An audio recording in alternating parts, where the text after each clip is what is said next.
So you're recognized for 5 minutes. Okay, thank you. Thank you very much, Mr. Chairman. There clearly is a need to increase savings for families all across America. 40% of Americans in a recent survey said they did not have the resources to meet a medical or other emergency of a mere $400. About 50% of Americans, almost half of our country, men and women, do not have any retirement savings according to the GAO. The only problem with this bill is that it's not targeted on addressing any of the problems that those individuals have. It is designed to help those who already are in much better shape. The retirement incentives that we have today, by one study, 66%, about 2/3 of the total tax retirement incentives go to the top 20% of Americans. I don't begrudge them. All of us, I expect every member of this committee uses those incentives, and we want everyone to have retirement savings. But you know, there are a lot of people out there who have practically nothing.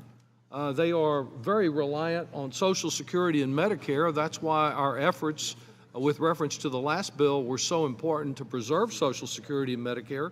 But if the goal here is to spend $21 billion, which is exactly what this bill does, or a few hundred million one way or the other, if it is to spend $21 billion, why don't we target that relief toward those individuals who need the greatest amount of assistance?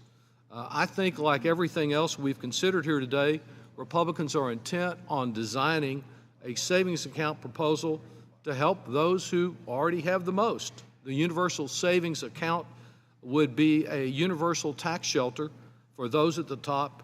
According to joint tax, the average income of those who would use these accounts, we don't have a full distributional analysis, but the average income of those who will make use of this bill is more than twice the median household income in America.